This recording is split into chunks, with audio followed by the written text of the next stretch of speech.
Hello, welcome to Unicorn Princess Tarot. So, ito po yung reading natin para sa mga Libra. This is for January to February 2021 reading, money reading, okay? So, yeah, we do have another channel, two more channels, which is the Virgo Philippines. If you're dealing with the Virgo, feel free to check it out. And yung bago naming newly created channel namin, which is Madam PTV. Yan, nagkakaroon pa po tayo dyan mga funny comedy style reading dyan. So, feel free to check it out and mag-subscribe na rin po kayo doon. Makakatulong po yan ng malaki para sa pag-grow ng ating channel. So, ma-appreciate ko po yung subscription nyo guys. So, let's start. We have here Queen of Pentacles and Temperance, Queen of Cups, Eight of Swords, Journey. Wow. Two queens. Okay? So, ang nakukuha ko dito is like, you're going to face this journey or something na maaaring matagal mo nang iniisip or matagal mo nang pinipigilan sa sarili mo, but then you would end this like this time around January to February. Meron kang bagay na tatapusin sa sarili mo na maaaring matagal mo nang hinihintay, or if this is waiting stage, matagal na itong kumbaga I see you making plans towards this. Okay, so maaaring makuha mo yung stability mo if you would make change.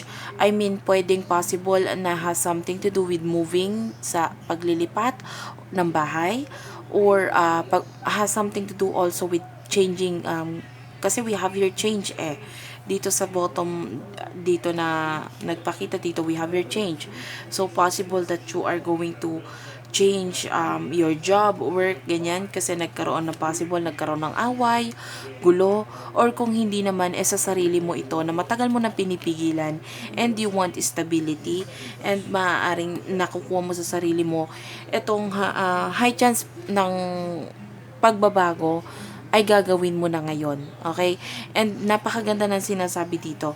Pero guys, kung wala pa kayong nakakaaway sa inyong workplace, even if matagal na kasi kayo dyan, or maaaring itong alitan na ito matagal na, and you no longer want this kind of thing, maaaring you're dealing with your boss or your manager, someone who is, we have here main male. So, maaaring this is your boss or someone na maaaring katrabaho mo. Pwedeng lalaki na medyo hindi maganda yung, kumbaga medyo mataas ang ere niya, mataas ang tingin niya sa sarili niya.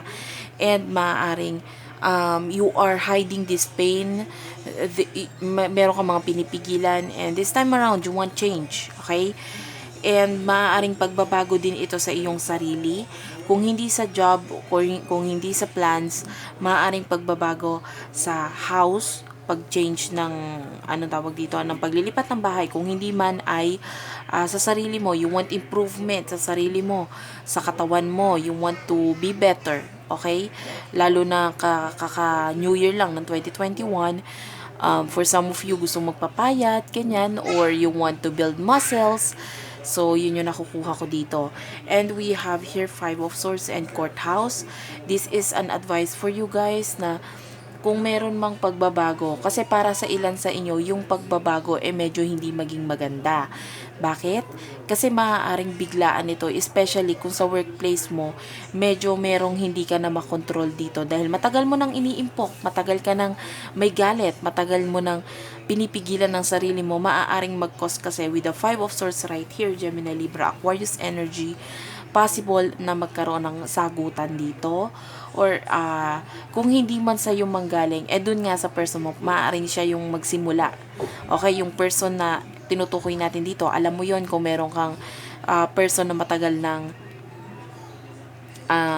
kumbaga iba ang tingin mo sa kanya, hindi mo siya ka-vibes, ganun, and might lead into fighting, okay, might lead into arguments. So yun ang sinasabi dito. So the advice for you, kung masaya ka naman sa trabaho mo, or kung nasan ka ngayon, medyo habaan mo lang yung pasensya mo, okay? And we have here the Sun, the Emperor, Two of Cups, family room. For some of you, high possibility of pagdagdag ng another person sa family mo. Not necessarily family mo.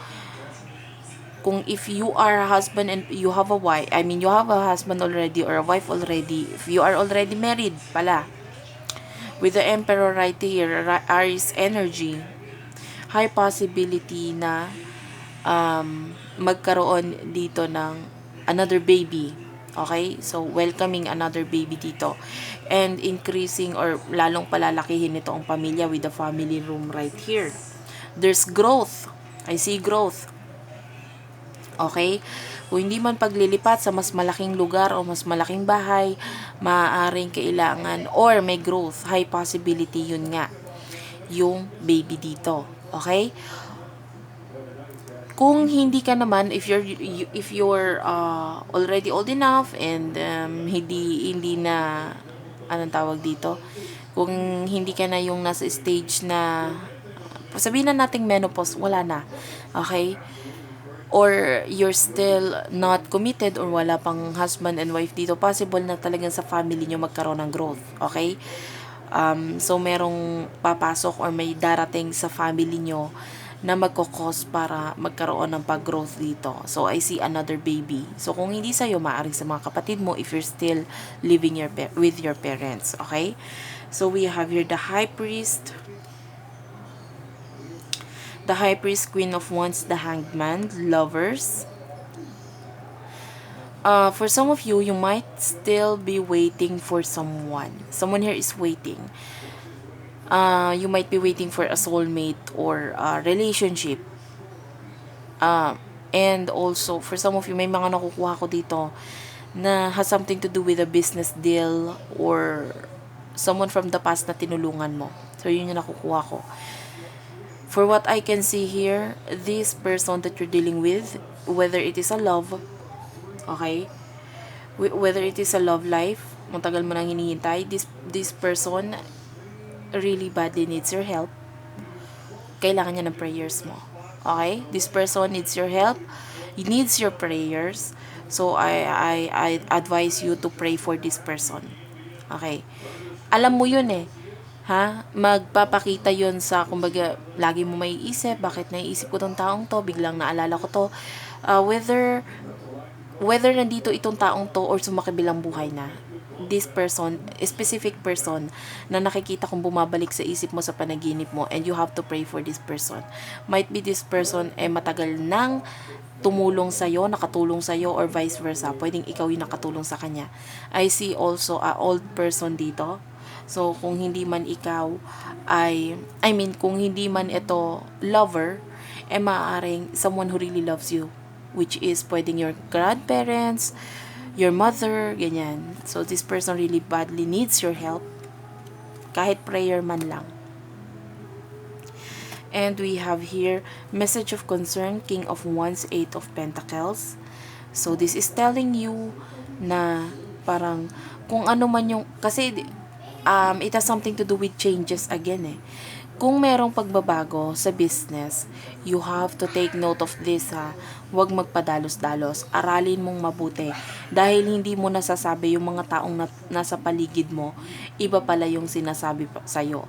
Huwag ka muna masyadong magdidikit sa mga taong hindi mo masyadong kilala. Kasi high possibility ang chismis dito behind your back. And also, there's a lot of growth pagdating sa money mo. Sa nakikita ko dito, mas okay kung i-invest mo ito ngayon eh. Napakagaling mo pagdating sa negosyo. You have here the Queen of Pentacles. This is stability. You have here King of Wands. This is someone who is good at business. So, kung yung pera mo, if you have savings, mas maganda kung i-invest mo siya or magta-try kang gumawa or bumuo ng negosyo para sa sarili mo. And mas maganda kung pag-aaralan mo munang mabuti. And yun nga, huwag ka muna nang magtiwala basta-basta kung kani-kanino. Okay, mas magtiwala ka sa sarili mo kasi mas higit ko nakikita yung galing mo pagdating sa paghahawak ng pera mo kesa ang sasabi ng advice ng ibang tao sa'yo. So, maniwala ka sa kutob mo. You have here the High Priest. You are someone who has this good parang spiritual knowledge. Napakataas ng spiritual knowledge mo. At meron ka pang Queen of Wands. King of Wands and Queen of Wands. You are this person. Napakagaling mo sa kung ano man ang hawakan mo, especially business.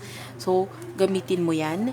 Okay? Hindi mo na kailangan ng advice sa ngayon. Dahil nakikita ko, kaya mo ang sarili mo. Okay? So, mas maganda kung yung savings mo, wag mo munang ilaan sa luho or sa ilaan mo muna sa investment. Okay? Fresh start of a business is highly positive dito. Positive sign. We have your message of concern. So, it has something to do with the changes na mangyayari sa'yo. So, might be, dahil sa maraming pagbabago na ito, this could be you na medyo mababahala pagdating sa mga pagbabagong mangyayari. Okay? Pero, as I've told you before, a while ago, na kaya mo. So, kahit anong iba to sa'yo ng tadhana, nakikita ko, kaya mo. Okay? So, that's it for now, Libra. Thank you for watching. I hope nakaresonate kayo. Please do like and subscribe to our channel, Unicorn Princess Tarot. And also dun sa other channel natin, Virgo Philippines, if you're dealing with a Virgo. And Madam PTV, funny, comedy, freestyle kind of reading. Modern reading yan. So, kung gusto mo ng hindi masyadong seryosong reading, feel free to check it out. I love you again, guys, and bye-bye.